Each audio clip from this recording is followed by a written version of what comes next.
Afin de mieux illustrer le programme de technologie, je vous propose d'illustrer la résolution d'un problème sociétal, une voiture sans conducteur qui évolue dans un milieu urbain complexe, en cinquième, quatrième, troisième.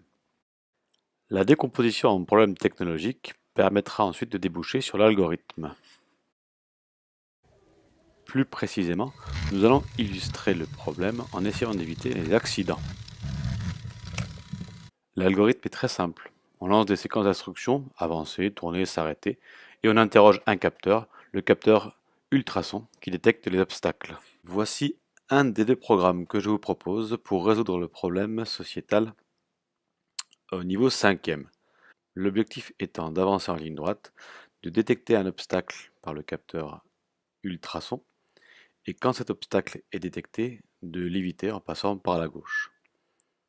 Au préalable, le robot sera connecté en Wi-Fi, ce qui permet de pouvoir programmer le clavier comme une télécommande. On voit ici quand on appuie sur la flèche haut du clavier, on donne l'ordre d'avancer à la vitesse de 100. Quand on relâche la flèche haute, on s'arrête, on avance à la vitesse de 0. Et on voit ensuite décliner ici le virage à droite, le virage à gauche, ici, et la marche arrière avec flèche bas. Je vous détaille la manière de détecter et d'éviter l'obstacle. Ici on a une boucle. Si la distance mesurée par le capteur est inférieure à 6 cm, on avance à vitesse 0, donc on s'arrête. Sinon, on avance à la vitesse de 100 tout droit. On répète cette boucle jusqu'à ce que la distance soit inférieure à 8, ce qui va permettre de pouvoir continuellement fonctionner. L'évitement, lui, se réalise simplement en commandant le robot avec les touches du clavier que nous avons programmé. Voyons maintenant comment résoudre ce même problème, mais en classe de quatrième. Au lieu de télécommander le robot, celui-ci va fonctionner de manière autonome en suivant une route. Nous augmentons la quantité de capteurs programmés, notamment grâce à 2 capteurs infrarouges sous le robot pour détecter la couleur de la route.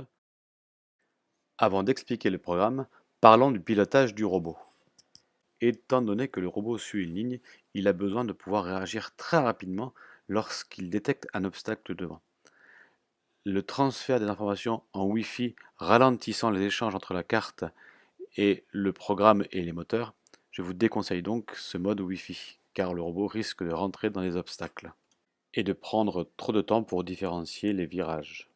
Préférez plutôt un branchement par câble USB et un téléchargement du programme dans le robot. Celui-ci sera totalement autonome. On se connecte en USB.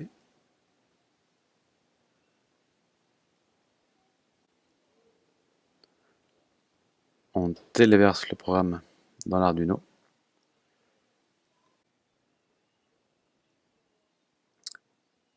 Et maintenant, on peut tester le programme. Je me propose ici de vous l'expliquer de manière plus précise. Nous avons 3 variables. Obstacle pour mesurer la distance des obstacles, route pour mesurer la couleur de la route et la suivre, vitesse pour choisir la vitesse du robot. Dans un premier temps, le robot se mettra en route quand le bouton sur la carte sera pressé. Je propose ici de mettre une distance importante à la variable obstacle parce qu'on ne connaît pas la dernière variable mesurée à l'intérieur de la mémoire. C'est un petit peu une manière de réinitialiser cette variable. Une première boucle, répétée jusqu'à, ici le test de l'obstacle, sachant que quand cette boucle, la sortie de cette boucle va conditionner ensuite une séquence d'évitement. Avancer pendant une demi-seconde, tourner pendant une seconde et demie, retourner dans l'autre sens et avancer pour éviter. Le suivi de ligne est classique, comme déjà expliqué dans d'autres vidéos. Nous mesurons la couleur de la route, 0 correspondant au noir, on avance à la vitesse de 100 qu'on a réglé ici, 1 correspondant à un virage à gauche, 2 correspondant à un virage à droite. On pense à chaque fois à remesurer, à réaffecter à la variable obstacle la mesure du capteur ultrason, au cas où celle-ci est changée dans un virage ou éventuellement en ligne droite.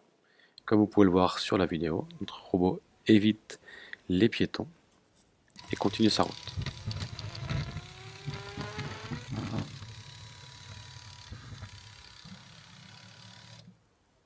Je vous propose également la capture d'un autre programme permettant de résoudre le problème plus ou moins de la même manière.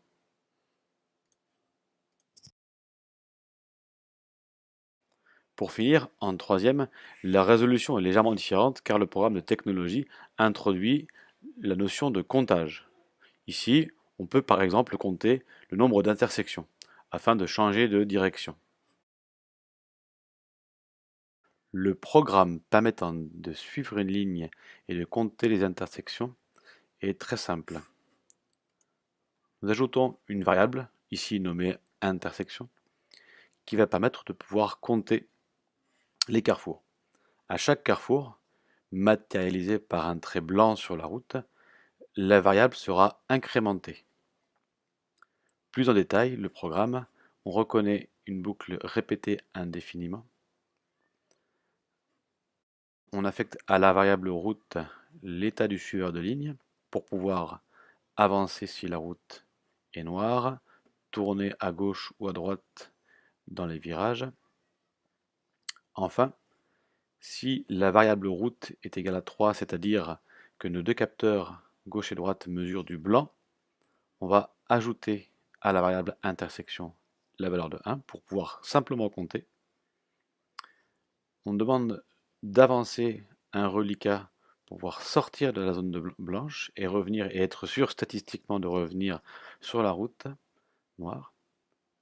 Et ensuite, on va comparer cette variable intersection. Et au bout de 3, là c'est dans mon exemple, au bout de 3 intersections, eh bien, on lance une séquence d'instructions pour pouvoir tourner, reculer et rentrer dans le garage, tout simplement.